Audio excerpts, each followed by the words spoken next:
Welcome to There Is a Method to the Madness. I am Rob Maxwell, and I am an exercise physiologist.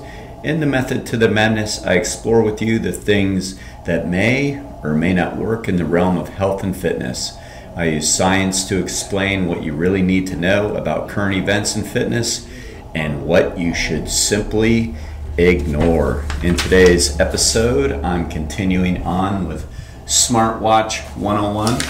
The other day, I handled the VO2 max portion of it. Today, I'm going to simplify it even more and talk about heart rate.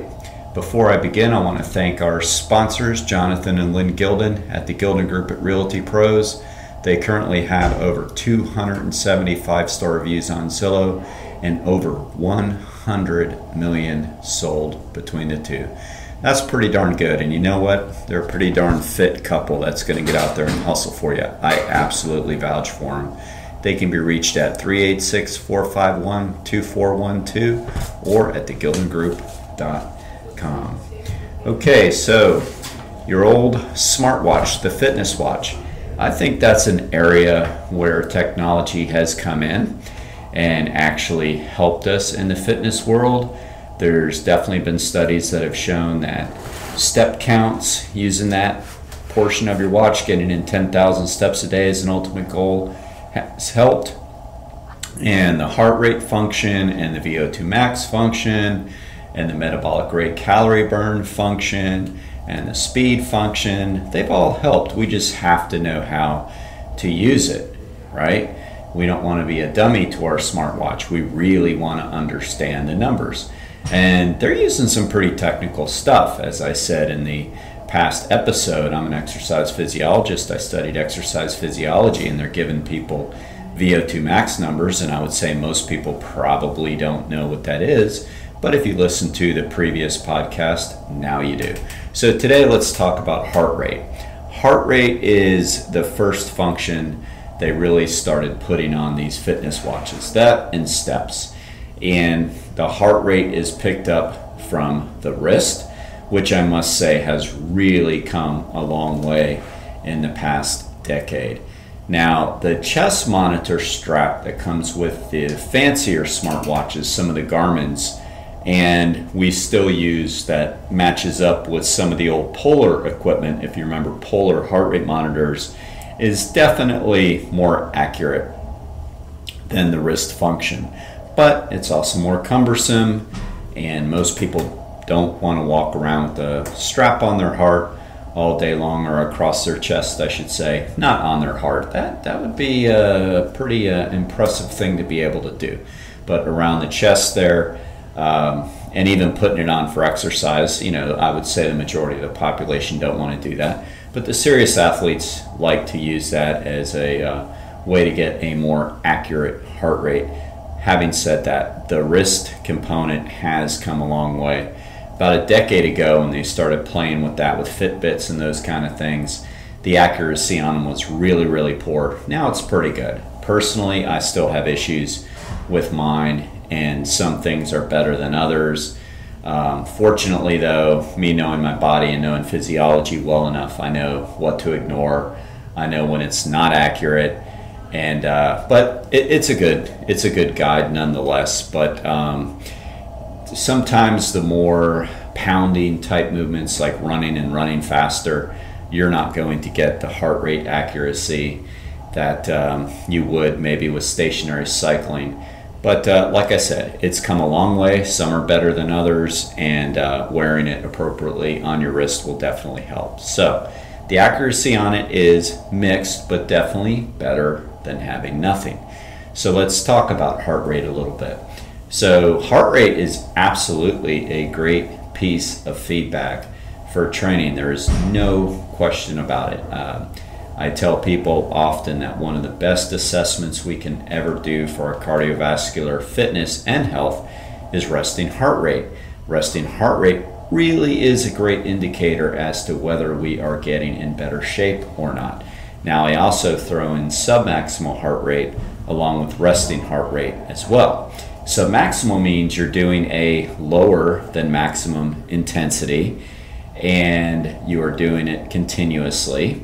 and you're not ramping it up. In other words, it remains this sub-maximal level.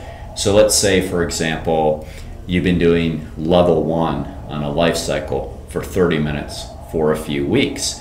So that's a sub-maximal level intensity for a lot of people.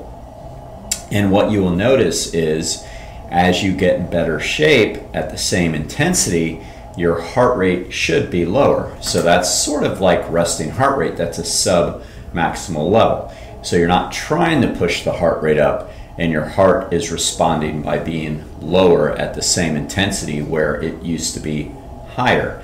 That is a great sign of fitness, as is your resting heart rate, because what that means is your stroke volume has improved. The stroke volume means the amount of blood your heart pumps per beat. The heart is a muscle, so as it gets stronger, it's able to pump more blood per beat. That's stroke volume. Multiply that by your heart rate, which is always measured in a per minute value. That's going to give you cardiac output.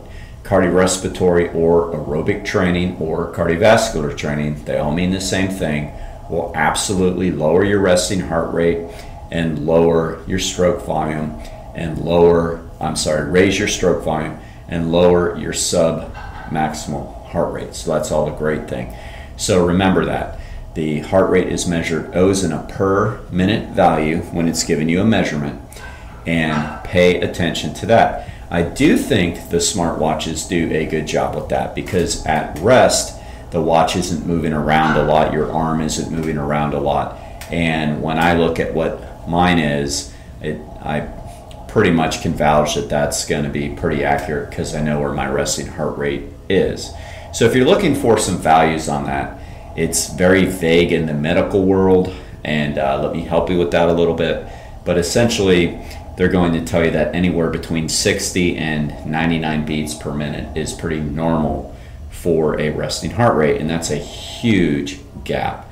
And a lot of it does have to do with your age as well, but that's a huge gap. And you do have to pay attention to some medications as well, because they are going to either raise it or lower it. There are some drugs that may raise it a little bit, and there are beta blockers for your blood pressure that will lower it some. So it's not always the best gauge if you're on a medication that affects your heart rate. But if you're not, it can be a good gauge.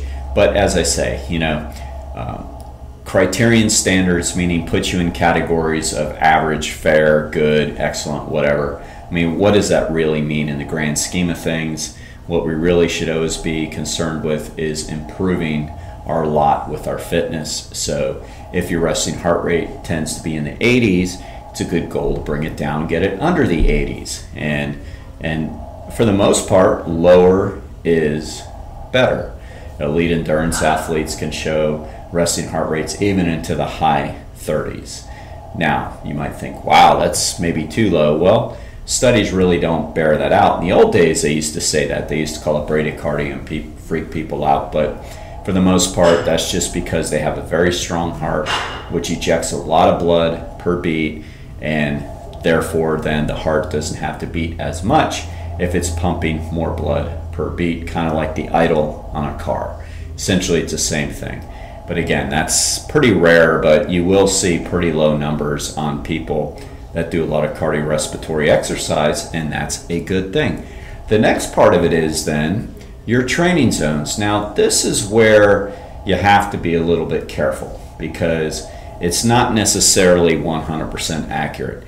The logarithm used is based on the old age predicted maximum heart rate formula, which is 220 minus your age.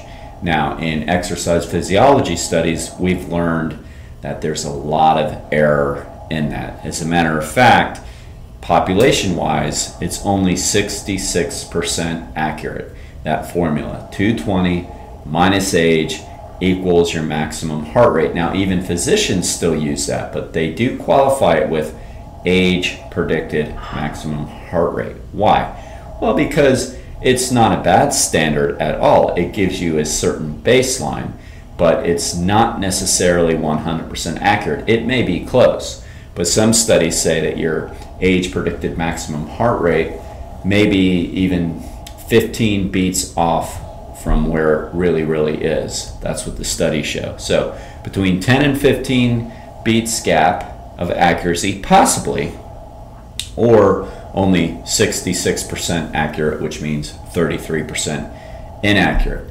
All right, so how do you really know? Well, I'm one of the lucky ones because I've done max heart rate tests on myself before, and I know where my maximum heart rate is, and it seems to now and in the past always line up with my age predicted. That's luck, all right? And by the way, your maximum heart rate is not indicative of your fitness. It could be high for your age, it could be low for your age. That doesn't matter. That is not a sign of fitness. I hear people say sometimes, well, their heart rate's so high, you know, they must be out of shape. That's not true. That just means they may have a very high maximum heart rate. What really counts is the percentage of it that you can exercise at. That's the key. So if you have a high heart rate and you're out running at a good pace and you're only at 70% of that maximum heart rate at a good pace, that's a sign of fitness. So it comes down to what the percentages are for your particular maximum heart rate. All right, so without having to go get a max heart rate test done or a stress test done or a VO2 max test done, you can use some common sense here. Basically, see what the watch is telling you your maximum heart rate is, and I'll tell you another little way to do that in a second. And if you find yourself being really comfortable at high heart rates, chances are that maximum heart rate isn't accurate for you, and it's higher than that. So there may be a way to go in and change the settings in your watch, in your phone, however they do it. I'm sure there probably is. Or you can simply not panic and just understand that the zones that your smartwatch, whether it be a Garmin or Apple or whatever, may be giving you or tell you where you landed may not be overly accurate. But they are going to be consistent for you, meaning that if that's the data using, then you can still use it as a very good barometer of your fitness. All right, so in other words, if like you know you're not in a zone 2, and a zone 2 is going to be like a very easy heart rate, and you think you're supposed to be because next to it on the criterion it says easy, but you look up and you're actually in a zone 5 and it still felt easy and it says that's super hard, like 90%, you're thinking this doesn't add up. Well, you're probably right. It probably doesn't. You have a higher maximum heart rate than age predicted. Again, that's not indicative of anything.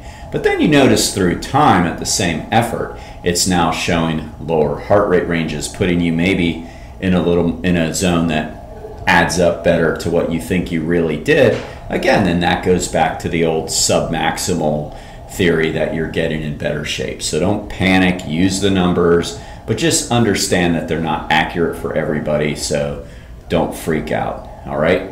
Now, most of these companies use 5 zones, so let me explain them to you. Most of them use a zone 1 at under 60% of your maximum heart rate, and it says easy, warm up, hardly any effort, and that's true. So 60% for me is a 99 beat heart rate. So I'll find that if I'm out walking my dog, walking Hazel, or walking easy on the treadmill, I'm going to fall somewhere between high 80s and under 100. So like that's very, very true for me. That is 60%. That's extremely easy. So a zone 1, you pretty much can go all day with it. A zone 2, they usually consider light, easy. It's a step up from zone 1, and it's maybe more of a warm-up pace, or maybe more really long, slow distance training, a long bike ride, whatever. And they typically call it 70%. Again, I say typically because every agency uses a little bit different of a percentage point. But the 60, 70, 80, 90 does make a lot of sense. It does classify it pretty darn well. Some go 65 and 75, 85, whatever. But typically they're going to use 5 zones. 70% for me is a 115. So if I'm out warming up out on the trail on my bicycle, it's going to probably fall somewhere in there. It's going to be very easy. 70%, you basically should be able to go all day at that pace. That's a very easy pace. Now, zone 3 is a little bit higher. It's still considered to be a very aerobic pace. A lot of experts call 80% and under very aerobic, and getting into what they call threshold training over 80%, which means a little bit harder. And that's, again, pretty accurate. It does depend on some other physiological markers in you with your lactate threshold, and that's for another time, but it is fairly accurate. So for me, that's about 132. For me on a treadmill, it could be like around a 10-minute mile running around on that pace. So it's, it's still very comfortable. It's very aerobic. You start to see some cardiac creep there, meaning as it gets warmer, the heart rate starts to creep up. You don't have as much control over it as you do zone 1 and zone 2, meaning that it does start to creep up on you a little bit, but it's still considered pretty comfortable. Zone 4, usually it's called threshold or tempo. That's a harder pace. Most experts say you can sustain that for maybe at an hour for a maximum, meaning like that's your pace. You can go really kind of pretty hard and maintain it for an hour. So that's, again, they gauge that at just under, anything under 90%. So basically between 80 and 90%. So that's not light, which is funny about exercise. You think, how can 80 and 90% still be like manageable? Like people have heart rates wrong a little bit. They'll think, well, 40 to 50%, because they confuse that with the 4 or 5 on a rate perceived exertion scale, and that's really easy heart rate, 40 to 50%. So no, it's supposed to be like that. That's the zone. And zone 5 is interval, anything over 90% or race pace. You're going to run your 5Ks in that pace. You're going to do harder efforts in that pace. So those are your 5 zones on most of the company. Most of the companies use 5 zones, as I said, and most of them go 60 to 100%. Interesting, huh? That's kind of like the old resting heart rate. Simple numbers, but again, we have to learn how to interpret the numbers and, don't freak out about them, meaning like there's no way I'm out of the shape, blah, blah, blah. No, it's probably you just have a higher maximum heart rate. Or you could have a really low maximum heart rate and then feel like you should be training so much higher than you do. Oh my goodness, I'm supposed to hit 132, 80%, and I feel like I'm going all out to hit it. Well, don't continue to try to push all out in a zone 3 that even says it's supposed to be easy to moderate. That just means you have a lower maximum heart rate, so that number is not overly accurate for you. All right, so just learn how to watch that, use a little bit of common sense. Hopefully now you understand the numbers a little bit better. And again, it's great to use. It's great to use. And for the endurance athletes out there, most experts believe, and I've seen the research and I agree with it, that 80% or so of the training should be of zone 3 and under, meaning, pretty light to moderate training, and only 20% or so should be anaerobic. So we don't have to go hard all the time, which a lot of people do, and we can really overdo that. At the same time, we don't have to go super long all the time either. That's another myth. So both can be problematic for overtraining wise. All right, I just wanted to throw that out there, but again, that's for another day. And at this point, I want to thank our second sponsor who has come in a couple months ago, and they are the Istanbul Turkish Mediterranean Cuisine. They're right here locally in Ormond Beach at 488 South Young Street, Ormond Beach, Florida 32174. They have great salads, vegetarian dishes, healthy dishes. They can be reached at 386-492-7100, or you can place an order online at istanbulflorida.com. All right, next episode, I'm going to cover the metabolism. I'm going to get into the old calories burned. The old calories burned. What does that mean when you see that on your watch and it says that you burned 600 calories over the activity? let's talk about what that really means and how that impacts your metabolism. And that's one of the real important functions of a smartwatch. Is it accurate? You're going to have to listen next time and find out. Until then, be max fit.